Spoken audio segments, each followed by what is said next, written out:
Okay, hello and welcome everyone. I think people are still joining, but we've got a packed agenda, so we want to get started right on time today. Um, Thank you all for joining us for what promises to be a very interesting and informative webinar about the groundbreaking multi-state agreement to significantly accelerate heat pump adoption across 10 states. I'm also excited that we'll be hearing directly from one of those states, Maryland, a state that's, I think it's safe to say, at the forefront of the heat pump policy space right now. My name is Matt Casal, and I'm the Associate Director of State Mobilization at the Building Decarbonization Coalition, or BDC. For those of you new to BDC aligns building industry stakeholders such as manufacturers, builders, contractors, union workers, environmental groups, environmental justice organizations, utilities, and local governments to electrify the building sector through public policy, consumer inspiration, market transformation, and research. So welcome to all of our members. And for those who wish to learn more about membership or wish to join, and it's free to join, please visit our website. Let's go to the next slide. I should have gone to this slide a minute ago, but here's the website and the information about BDC. Let's move to the next slide real quick then. And before we get started, we also want to extend a special thank you to our Trailblazer members who help make all of this work possible. This webinar is part of our series of webinars called BDC Presents, where we spotlight major issues, accomplishments, and updates happening around the country in building decarbonization space. On our website, you can find past recordings and summaries of past webinars on all kinds of interesting topics related to building decarbonization, so don't hesitate to head over there. And I know one of the questions already in the chat is, will this recording be available? Yes, it will be.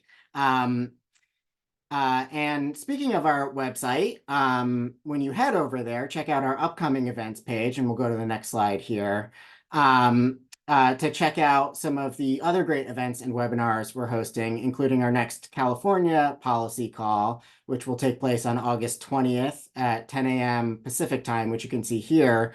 And then also our next New York policy call, which will be on September 10th, where the topic will be a popular one, neighborhood scale decarbonization. If you're on our mailing list or if you sign up for our mailing list, you should also get more details and registration links for these as well. Next slide, please. Okay, before we get into it, a few logistics to note. Everyone is muted.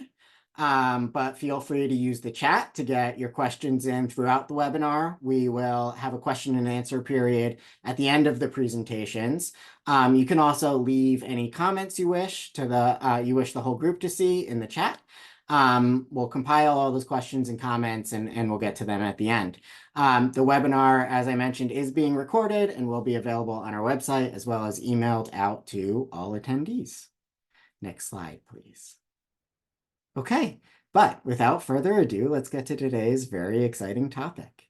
We have two fantastic speakers today, Emily Levin and Zach Berzolla, and I'll introduce each of them in turn, and they each have presentations they'll go through. And we'll start with Emily from NESCAUM. The Northeast States for Coordinated Air Use Management, or NESCAUM, is an association of state air quality agencies that catalyzes, guides, and supports state initiatives to improve air quality and address climate change. In February of this year, NESCAUM announced that it had helped coordinate a new agreement between 9 states to collaborate in support of the acceleration of heat pump adoption, with a goal of achieving 65% market penetration for heat pumps by 2030 and 90% by 2040 in the states. And then later in the year, DC signed as well. But there's a lot more to the agreement than just that. That's enough, right? But there's more to the agreement than that.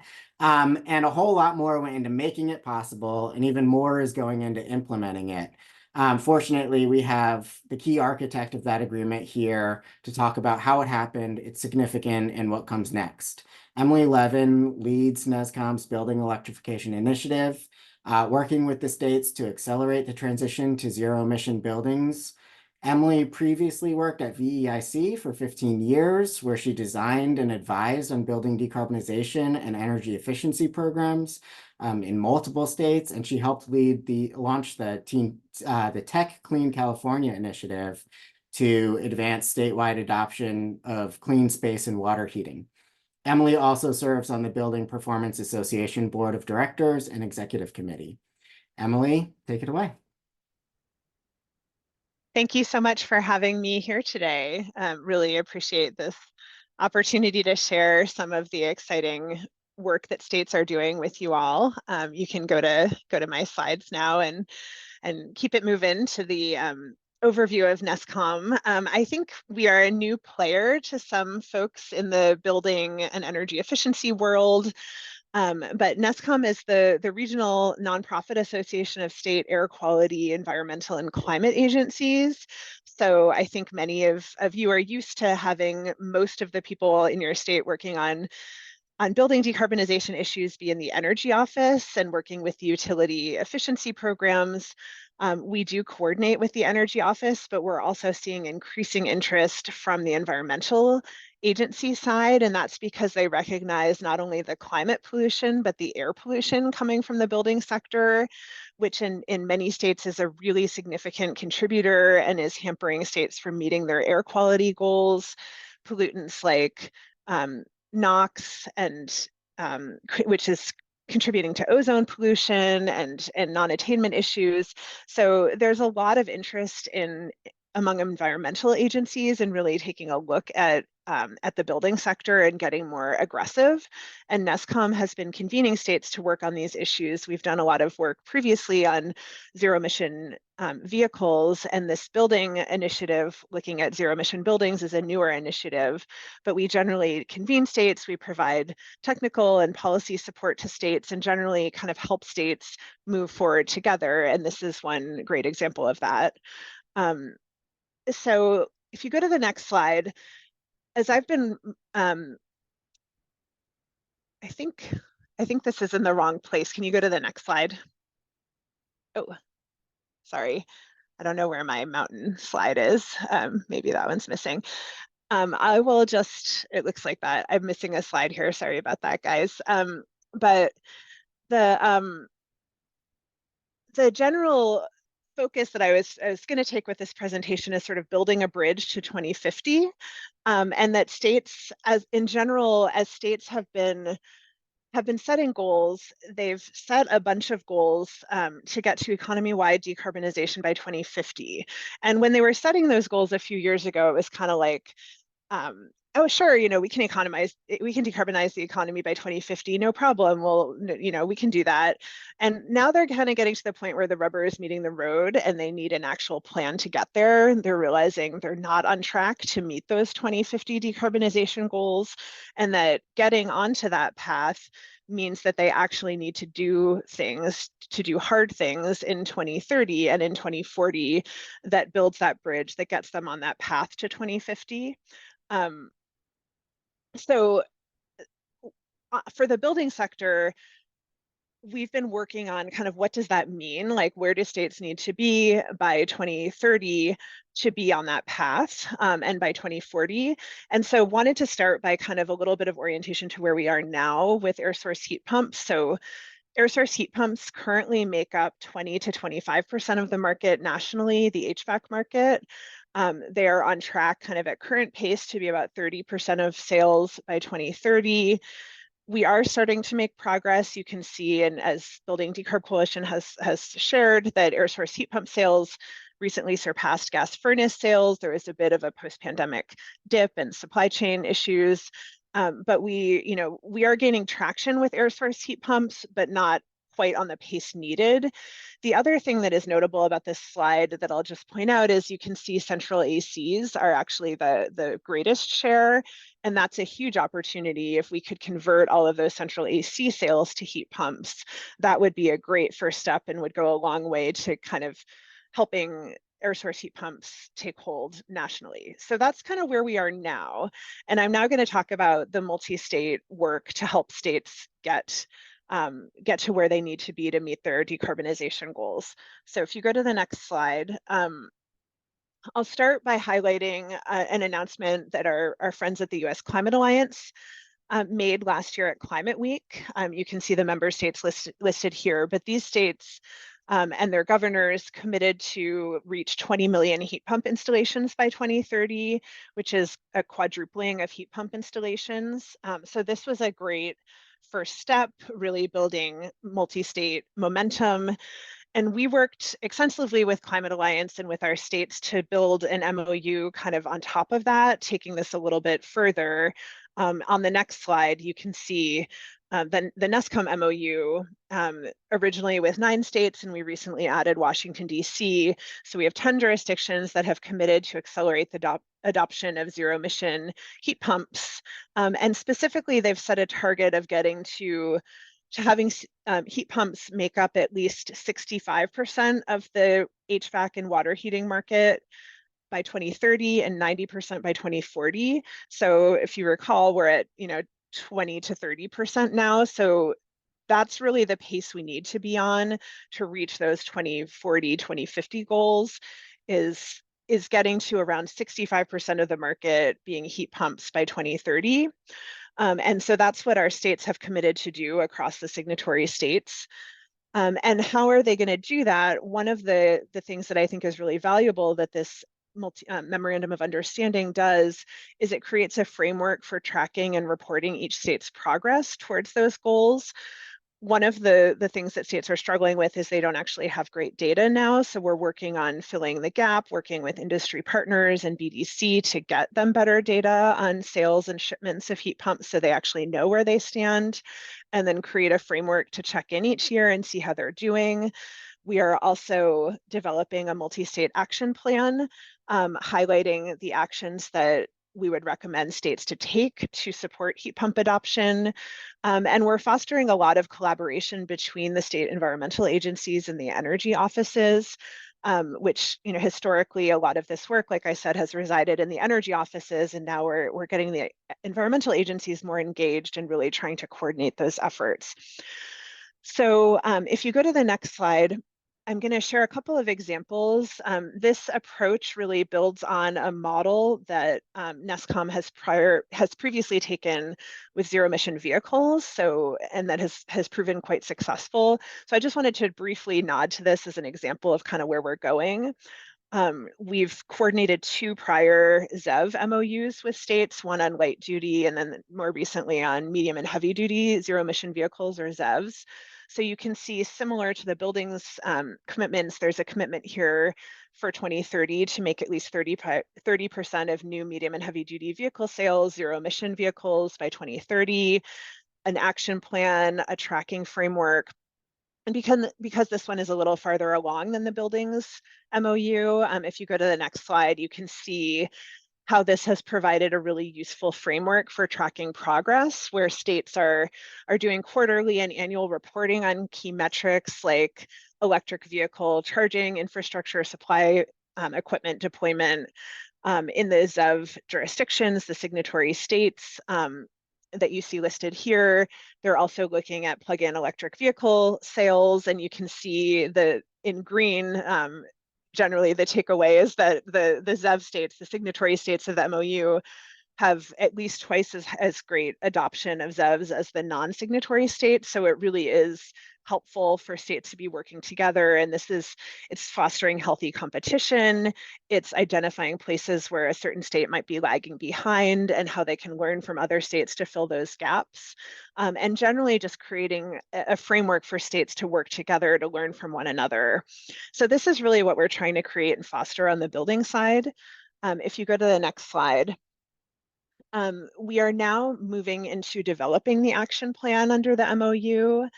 We anticipate having this action plan ready in 2025, and there will be opportunity for stakeholder involvement, public comment, et cetera.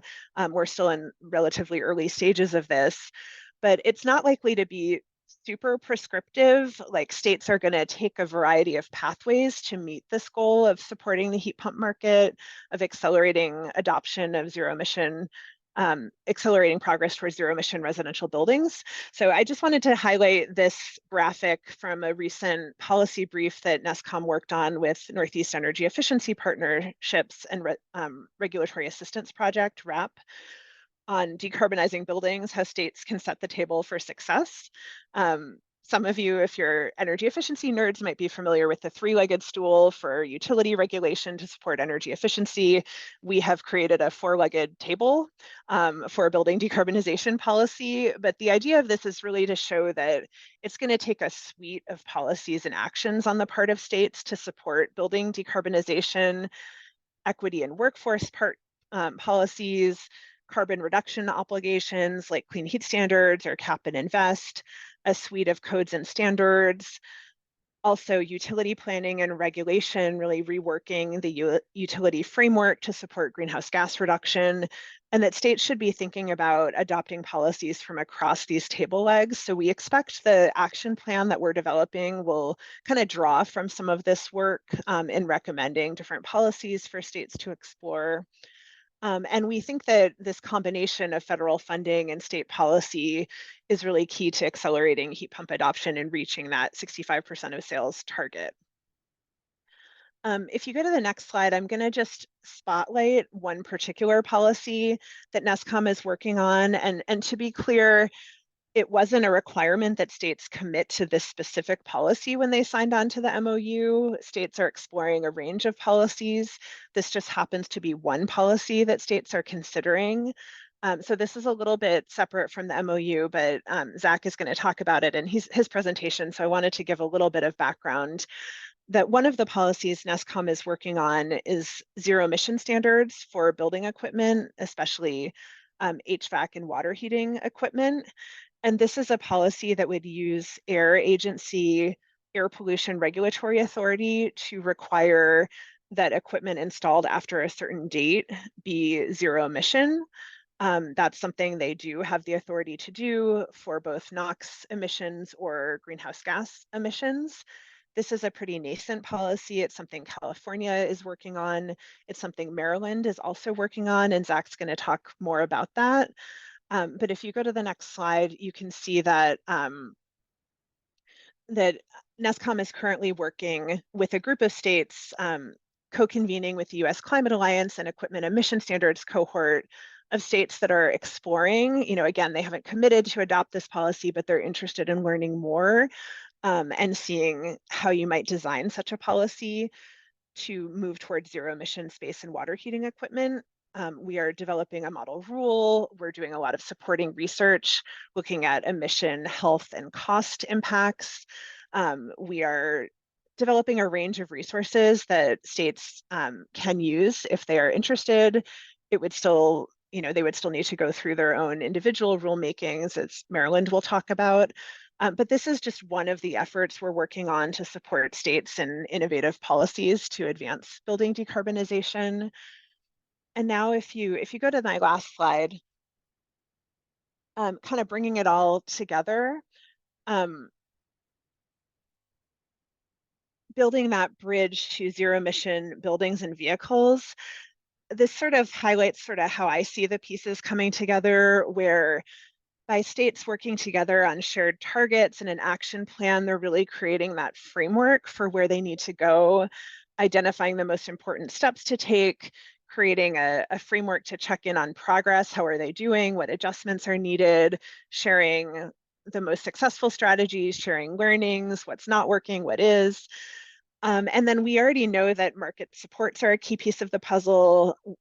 Almost all of the states have incentive programs, some have financing programs. There's a lot of work needed on workforce development, on funding for low-income households and communities. But one of the places we can go is that this is all making possible the adoption of enforceable zero emission rules. So on the ZEV side, policies like Advanced Clean Cars 1 and 2 that are going to get the market to 100% zero emission vehicles by 2035, Advanced Clean Trucks. And then on the building side, we're seeing new policies like zero emission heating equipment standards emerge that are really providing that market signal that zero emission buildings and vehicles is where we need to go, providing that market certainty for industry and manufacturers and others to drive investment and manage the transition. And all of this is building that bridge to 2050 so that we haven't just set kind of a lofty target, like, sure, yeah, we'll get to decarbonization by 2050, but there's an actual pathway to get there. There's really concrete actions and policies. And we know that's hard, like that's where the rubber meets the road, and it can generate controversy because it means you're actually doing things. But we can do hard things, and we need to do hard things to actually get to this 2050 goal and actually decarbonize the economy and our building stock. So it's really exciting to see states stepping up and committing to take these ambitious actions, and we are excited to be supporting them on that journey. I will stop there and hand it back over to Matt to introduce Zach. Thank you, Emily. Really exciting stuff, and I know we really appreciate your work on this. It's great to sort of get a peek behind the scenes and see that it really is decarb summer. This stuff is happening. I really think this process and this framework has the ability to drive the market forward and create those conditions necessary for some of that really bold policy action that you're talking about over the next few years. In this transition between speakers, I do want to take a moment to acknowledge, of course, we have Maryland on this webinar. I'm going to talk about Maryland in just one second, but there are 9 other states participating in this agreement, and that's a big deal. And I'm not sure if there are representatives from any of those other states on this webinar, but I do want to take a second and acknowledge that, there's a lot of hard work going on in all of those states. A lot of work went on to make this happen, and there's in the first place, and there's a lot of hard work happening now in order to move this forward and implement it. And so, we at BDC, and I'm sure many of us on this webinar are really grateful for all of that hard work and leadership. Okay, but speaking of hard work and leadership, let's talk about Maryland. Since the end of 2023, Maryland has spent a lot of time detailing exactly how the state is going to meet its ambitious greenhouse gas reduction targets, which we're all very appreciative of. And we have Dr. Zach Berzolla here today from the Maryland Department of the Environment to talk about how building decarbonization fits into that puzzle and how they are both pursuing coordinated action through the NESCAUM agreement, as well as how they've developed an ambitious state policy agenda to tackle buildings emissions in state. Dr. Zach Berzolla is the Building Decarbonization Section Head for the Maryland Department of the Environment. His work focuses on policies and programs to help all Maryland buildings achieve net zero by 2045. He holds a doctorate in building technology from MIT, where he studied building retrofit adoption and co-developed ubem.io, which is a freely available tool to help communities model technology pathways to their emissions reduction goals, and was a 2021 Fast Company World Changing Ideas finalist. Zach, take it away. Thanks, Matt. That was a lot of verbiage there, but let's focus on what's going on in Maryland today. I'm so glad to be here to share this all with you. And we'll go to the next slide, please. Just a little overview of the agenda today. I want to give you a high level of Maryland's climate pollution reduction plan, and then we'll get into specific policies that we're working on. In the next slide, Maryland released in December of 2023 our climate pollution reduction plan. It outlined how we plan to achieve our aggressive 60% greenhouse gas emission reduction goal by 2031 and our net zero by 2045 goal. You can read all about it on the MDE website, and I'll be sure to drop that link in the chat later. Oh, look at that. This plan is comprehensive. It covers all sectors of the Maryland economy, but my focus is today on Maryland's building sector, and direct fuel use actually accounts for about 16% of Maryland's greenhouse gas emissions.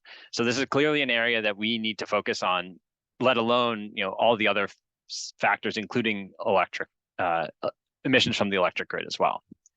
So on the next slide, the Climate Pollution Reduction Plan outlined a whole suite of policies to achieve our goals in the plan.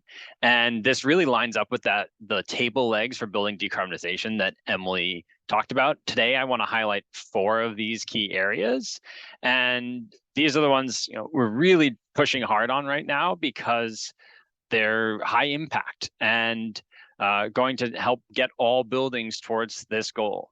And there are also things that other folks in other jurisdictions are working on, and we're really excited to be collaborating with them as part of the equipment emission standard cohort that NESCAUM and Emily is convening, as well as kind of learning from other jurisdictions that are working on all these pieces in their own different ways. So on the next slide, the first that I want to get into is our Building Energy Performance Standard. Maryland is implementing Building Energy Performance Standards, or BEPS, with the goal of achieving net zero direct greenhouse gas emissions and improvements in energy efficiency by 2040. So that's coming really quickly. And this is focusing in on buildings 35,000 square feet and above. And some of those buildings are exempt, but by and large, this covers most buildings in the state, about 9,300. And you've probably heard about these in New York, like New York City, Local Law 97. Colorado is another state that's working on this, for example. And these are really, our goal is to push for efficient net zero emissions buildings because they're improving comfort, resiliency, reliability, and saving folks on energy cost.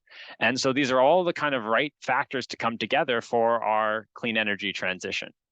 And investments in achieving these standards help pay dividends to the occupants and building owners for decades to come.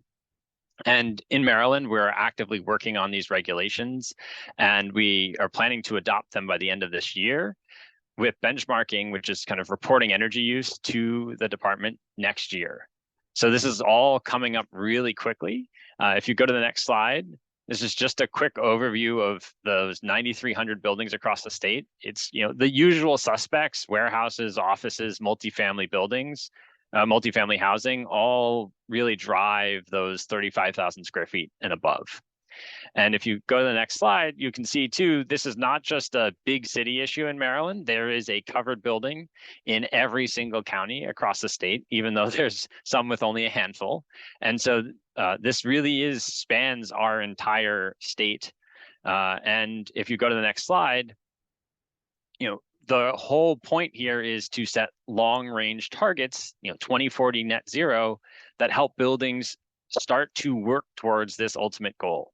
And so starting next year, they're going to start benchmarking using the Energy Star Portfolio Manager to track annual energy use and greenhouse gas emissions and report that information to MDE. And then they're going to look at those and compare them to our standards and figure out how they actually have to get to where they need to go. And we have interim standards starting in 2030. And this is kind of checks along the way to help them progressively get to where they need to go.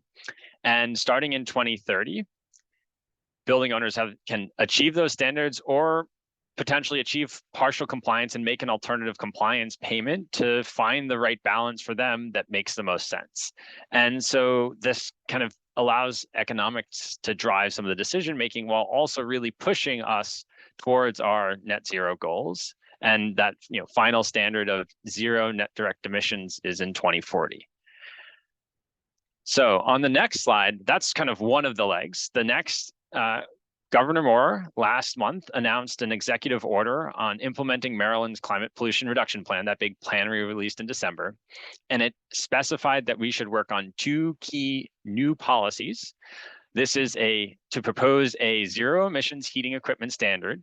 This will phase in zero emission standards for heating equipment to reduce carbon pollution and improve air quality inside homes and the ambient air, and propose a clean heat standard, a different regulation, to expand Maryland's renewable portfolio standard to the thermal energy system, mobilizing investment in clean heat solutions for homes and businesses.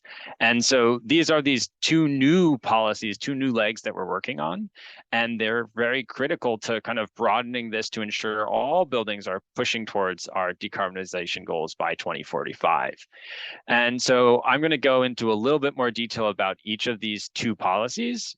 And just give you a sense of why working in multi-state collaboratives, like with this MOU on heat pumps and with NESCAUM on the zero emissions heating equipment standards, really help us push these forward in Maryland as well.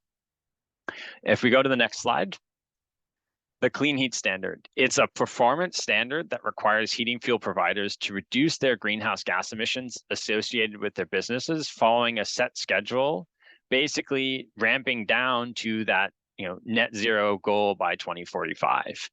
And obligated parties can meet that requirements in several ways, and it's including but not limited to helping their customers save energy. Right? Energy efficiency projects that that folks are very familiar with can helping their customers install heat pumps. Back to that goal on the MOU of getting more and more heat pumps installed in households, as well as replacing fossil fuels with lower impact fuels. MDE initiated a rulemaking process in 2024 to propose that draft regulation. So we are getting going with this work. And if you want to find out more, the Regulatory Assistance Project put out a really good white paper that gives some ideas of what this might look like in Maryland. And you can find out more as we develop this as well. On the next slide is our zero emissions heating equipment standard.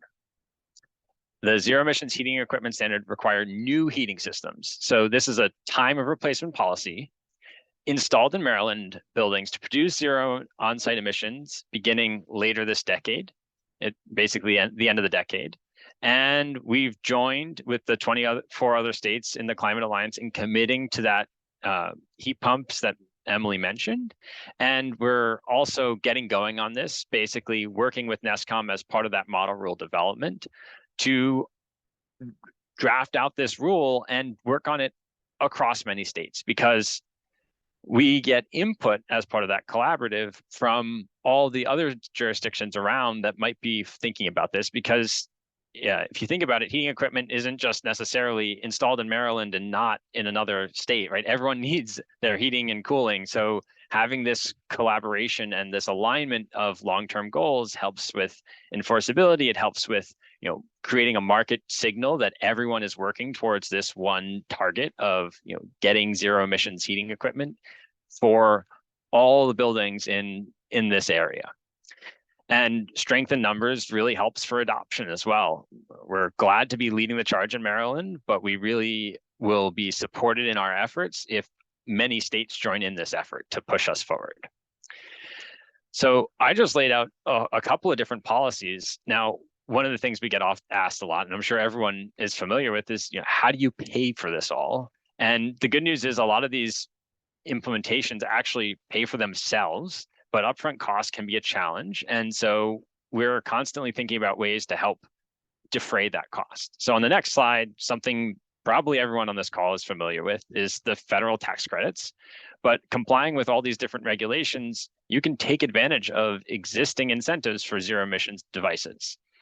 There's credits for home energy audits. There's credits for solar panels. There's tax credits for home insulation, for EVs, and zero emissions appliances like heat pumps and heat pump water heaters. There are tax credits, if you can take advantage of them, that really help defray some of that cost. And on the next slide, as we're ensuring equity in our rollout of our clean heat program, Maryland is really committed to leaving no one behind in the clean energy transition. So we are working really hard to ensure that we can take advantage of the IRA-funded electrification rebates for low, moderate, and middle-income households. And our climate plan proposes to keep these electrification rebates flowing when the federal funding runs out, because we know that that is a finite tap, but we want to make sure that all households that are in need can access this funding.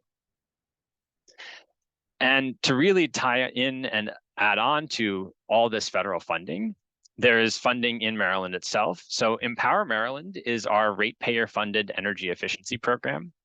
Just this past legislative session, a new law passed that requires electric companies, gas companies, and the Department of Housing and Community Development in Maryland to adopt energy efficiency, conservation, demand response, and beneficial electrification measures to support greenhouse gas emissions reductions. And that's really critical. For the longest time, our energy efficiency program was just that, focused on reducing energy consumption, and specifically electricity consumption and energy as well, but reducing energy consumption in Maryland from these utilities. And now we've pivoted to also reducing greenhouse gas emissions. So that opens up a whole new area of funding for projects and really opens up the opportunity for ratepayer funding for fuel switching and installing heat pumps, et cetera, that might not have been there before. And part of this update is going to be setting new annual targets for those greenhouse gas emissions reductions to align with our climate goals. The targets for this are going to start in 2025, so it's really rolling out quickly, and we're excited for that to be part of the solution. One of the main questions we get on the next slide is, can the grid actually handle this? And in Maryland, we know the answer. The Maryland Public Service Commission, our local utility commission for the state, studied the effects of electrification on the grid. And what they found in that study is that electrifications of buildings and vehicles will require modest investments below historic levels of investment in the grid. That's really good news. Basically, we've been investing money every year to support the grid, and doing an efficient electrification of our across the kind of spectrum of sectors, and especially in buildings, can help make sure that what we've been spending continues to be what we spend. It doesn't have to be crazy. So that's really good news. Another point of really good news on the next slide is that electrification creates local jobs. You can't install a heat pump from another state or from another country, right? That somebody has to be here to do that. And so that creates about 27,000 new jobs between now and 2031 across our climate plan. And electricians and heat pump installers especially will benefit because of all the new increased demand that this MOU and Maryland's plans to actually achieve that all support. So in conclusion, I hope you see that we're really pushing hard in Maryland to really achieve all of the targets that we've set in the plan. We've set a plan, but now we want to go and actually make it happen, which requires a whole suite of policies to actually do that. And we're working really hard to push and achieve that. And one of the best ways for us to achieve that is in collaboration with others. And we really benefited from the coordination of NESCAUM and others to make this happen. And so as an example, that clean heat standard as well, we're benefiting from lessons learned in other states that are investigating and working towards this. Colorado and Vermont both have clean heat standards that they're working towards. And so we get to benefit from all of their expertise, and the same thing with the zero emissions heating equipment standard. So with that, I'm gonna thank you all for coming today. I look forward to your questions. I'm gonna hand it back to Matt. Thank you, Zach. Really interesting stuff that I think a lot of us can learn from, and I think and hope other states will be watching and learning from and following.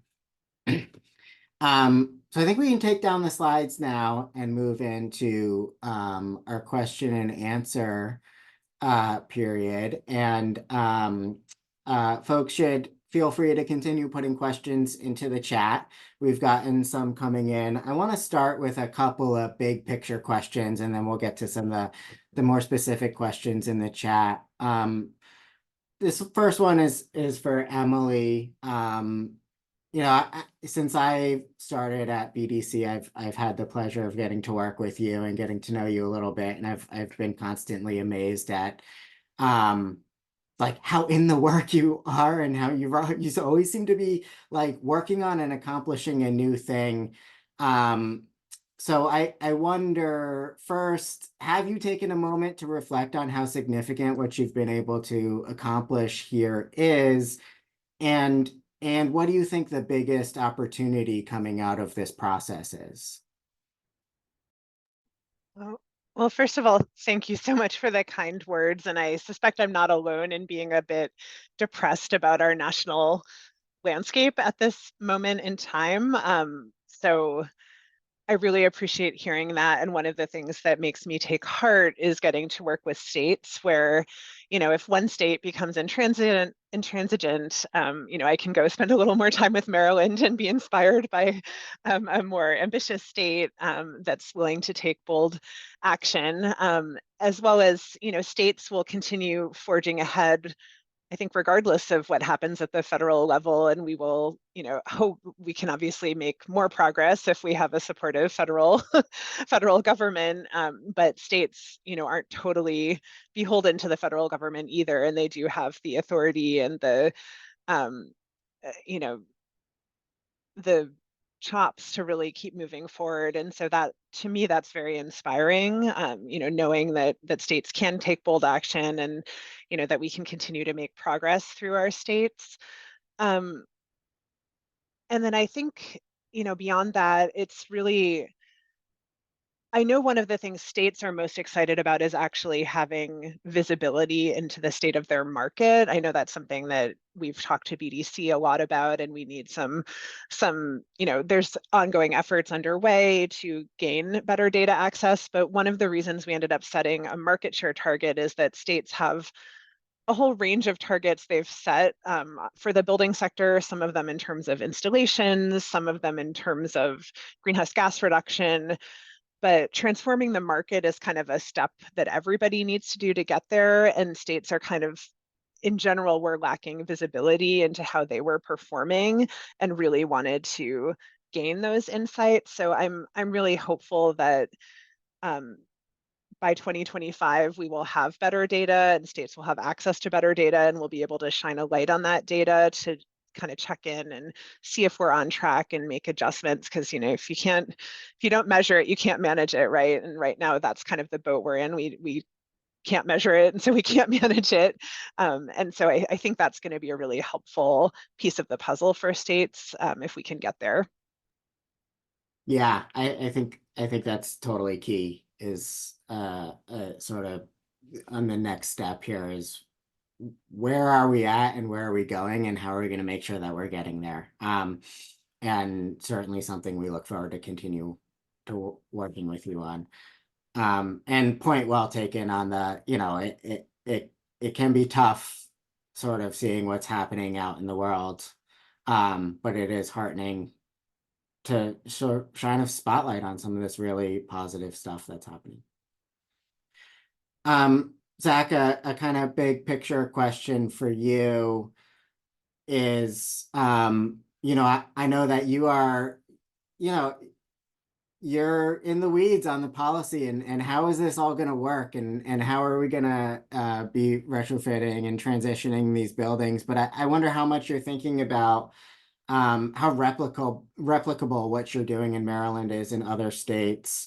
How much are you thinking about, we are sort of at the forefront on some of this right now. And are you thinking like we can be a leader and help bring some other states along? And you mentioned it will be helpful if other states come along because you can learn from each other. But how much are you thinking about, how can we help sort of usher in this new era? That's a great question. And it's definitely something on our minds all the time because we know that the only way, Maryland has a little over 6 million people in the state. The only way that we're actually going to see change at the scale of the country, the world, is if we can replicate these policies in many states and in many countries. And so as we work forward, by participating in this collaborative that NESCAUM's running, we're getting to adopt a key policy for our decarbonization, but also put it out as a model rule that others can follow. And the same thing with, for example, with our BEPS. That's coming, a piece of that comes from other groups like IMT. They have a model rule for building performance standards. And so you can see how, Maryland's maybe adjusted it to our specific context, but using things that are off the shelf that we can then hopefully go and successfully implement to show that it can be done. And, every state's going to put their little tweaks in for their unique situations, but using something that's really, common to many places helps to make it very replicable. And, yeah. I was just going to add that making it so states are not standing alone is another piece of the puzzle. Like, to the extent states can feel like they're among a peer group of states that are doing really similar things, that gives them confidence, that makes them much likely to move forward. It's a rare state that really wants to be like the very first one doing something or the only one doing something. They're much more confident and likely to take action if they that they see their peer states also taking action. And so I think one of the things we're trying to accomplish too is just normalizing these policies, that these bold actions, that there are many states looking at them, that if a state moves forward, they won't be acting alone, they will be acting as part of a coalition of states taking similar action, and that will give them some cover politically and just make it more likely that states can take the action that we need. Safer and more effective because you're covering more buildings. Yeah. Absolutely. Emily, there's a question about the MOU, whether it includes heat pump water heaters as well as heat pump HVAC systems. Yes, it does. Wonderful. And Zach, a question about the BEPS policy. What does the alternative compliance payment go towards? That's a great question. So I can tell you what it is. It is set at the EPA's social cost of greenhouse gases. So that's the kind of benchmark price. We're, again, using something that's replicable anywhere else, which is substantial. It's $230 starting in 2030 a ton. And what that goes to is a great open question. It's something that we're working towards having a, the ideal, though, is that it then goes back into investment in efficiency improvements to meet our goals. So that's what we're working towards, ideally. Great. Emily, there's a question about any potential or hope for expanding the number of states signed on to the MOU, and is there anything state advocates can do to help? We are definitely open to adding states. This is actually a great time for additional states to join because we are still working on the action plan. So states, if they were to join soon, would have the opportunity to contribute to that action plan. As our next step under the MOU. We have talked to a couple of other states about possibly joining and are very open to that. So if you feel free to reach out to me and we're happy to have a call with any state that might be interested in joining. We actually recently added DC as well. So they weren't able to join in February, but they just joined in June, and we were thrilled to have them. So yes, states can join at any time. We are more focused on action plan development than recruiting additional states at this point. So we don't have a ton of bandwidth to do outreach, but if an advocate wants to bring an interested state to our attention, we're happy to talk to them. And we'd be happy to talk to any advocates who are interested in potentially pursuing some work in their state as well. So feel free to reach out to me as well. Zach, will the development of zero emission heating standards include, if I know the language is still in development, but will include optional policy language for replacement heating systems like retrofits, or will it be limited to new construction only? We're definitely still in development of the model rule, but I'll go back to the kind of language both Emily and I had on our slides about it, which is that this is for all new equipment installed later this by the end of this decade. So it's all new equipment, not necessarily based on construction.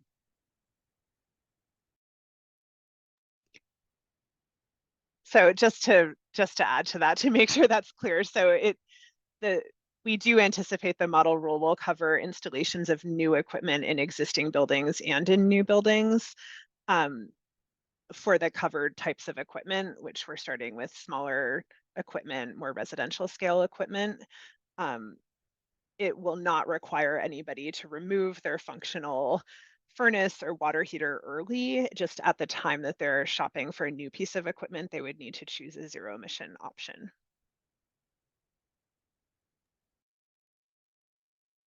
Okay, to meet the goals in the MOU, if there's a zero emission heating standard, sort of to implement any of these things that we're talking about, we're going to need a lot of people who can install heat pumps, right? There are a lot of people in Maryland who are installing heat pumps. We know that, but probably not quite enough. And certainly, I think, you know, I live in Massachusetts. I've been trying to get a heat pump myself. It's not the easiest thing in the world right now. Has there been any work on either model legislation or is there some thinking on policy to encourage or subsidize the training of heat pump installers or technicians? The person who asked this question says that they're in Colorado and contractors are having trouble hiring qualified technicians in Colorado. This is honestly, this is the talk of the town right now. It's a key challenge to achieving our goals is the workforce. So one thing I can talk about in the Maryland context is we currently have a working group of our Maryland Climate Change Commission called the Just Transition Employment and Retraining Working Group. And that working group is working to develop policy recommendations for exactly this. How do we make sure that we are developing a workforce that can help us achieve our goals and also, you know, make sure that's a just transition of potentially, you know, retraining folks that might have worked in a legacy or in other kind of fields that we really want to get them engaged on heat pump installations and solar installations and electricians to work on panel upgrades and things like that. So all these great things that are part of the clean energy transition, there is a huge opportunity for jobs in that space. And part of figuring out how to get there is training. So we're thinking about it. I don't think anyone necessarily yet has the silver bullet to solve that one.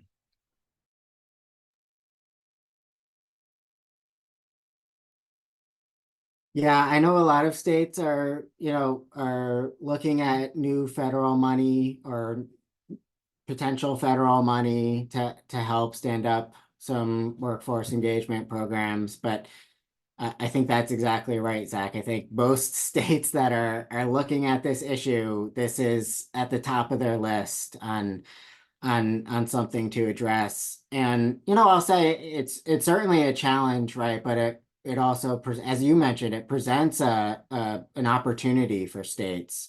It creates local jobs. Like you said, you can't install a heat pump from out of state or from out of the country. You know, I think if we do this right, we can create yet another additional benefit of the heat pump transition here.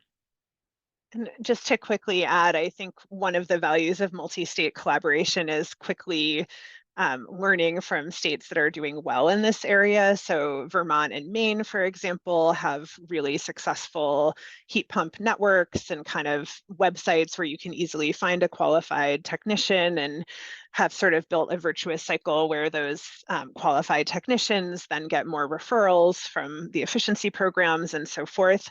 So I think we can learn from those. I know there are successes in California with Tech Clean California, working with local tech, you know, high schools and colleges to incorporate heat pump content into their curricula and create a pipeline for people to be placed from those schools in jobs. So there's a lot of models we can learn from and hopefully like help share with states more rapidly by working together. Yeah, that's a really great point. We're talking a lot about state policy here and multi-state coordination. There's a question about what local governments can do. Do either of you have some thoughts or ideas?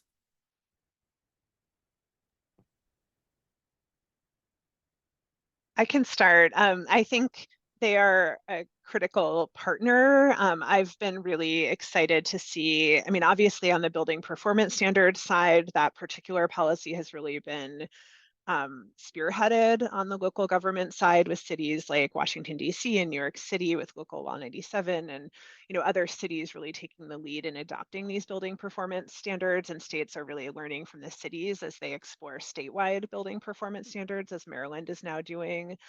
And other policies like the zero emission standards, that particular policy really relies on state level authority. So I think, I don't know that it makes sense for cities to, or that they can adopt city level standards, but they can certainly do other policies on the codes and building performance standards side, stretch codes, building performance standards, other actions. They can also be demonstrations and models of successful approaches and retrofits. So yeah, there's definitely a lot that cities can do to be part of this transition. And just to build on that, I think another piece, and Emily mentions some of this, but the kind of some of the enforcement side on the codes can be really helpful to push this forward, as well as kind of permitting and getting people educated, right? If you're starting to go and permit something on our, for example, with our BPS or Building Energy Performance Standard, if you're starting to permit now and you go to your local county and you pull a permit for a really big boiler in your 40,000 square foot building, which would fall under our policy, maybe they could tell you, well, hey, have you thought about in 5 years, that's not going to meet the standards. So there's opportunities for engagement at that local level to help push things forward and educate the broader public. And that you also might have licensure, and it depends state to state. In Maryland, there's kind of generally state level licensure, but sometimes you have county level licensure for HVAC, et cetera. So that can be another place where opportunities to educate the kind of installer community that might be working on this as well. Yeah, and I would say taking the public education even a step further. We need to get people comfortable with the equipment and the technology. For these policies to work politically and for them to be sustainable and workable policies, we need people to understand the benefits of the transition. And I think local governments can be an important part of that. Okay.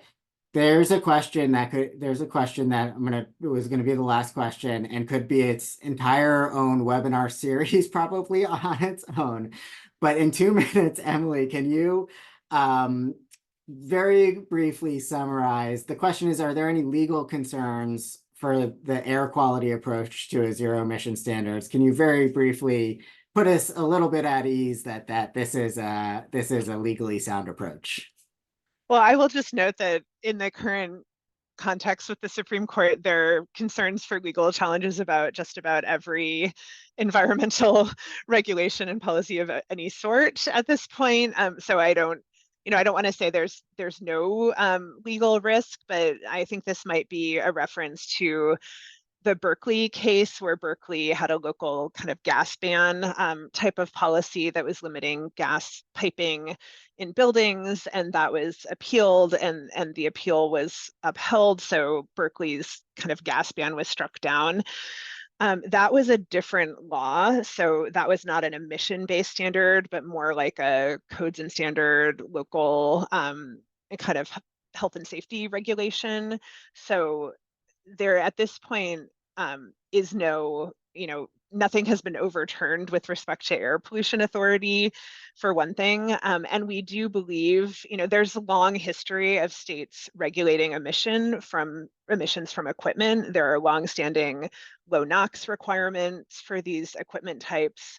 This is a longstanding policy. States are required to take action to come into attainment with air quality goals. So there's really nothing new here. There's a lot of precedent, and we have reason to believe that zero emission standards will not be as vulnerable as the Berkeley style approach to legal challenges. So states are moving forward. We've done our homework. We think that this is that states are on relatively solid ground, but I don't want to say there won't be any legal challenges, because we're in an environment right now where probably almost anything and everything will receive a legal challenge. But we're moving forward, and this is a different approach than the ones that have been challenged in California.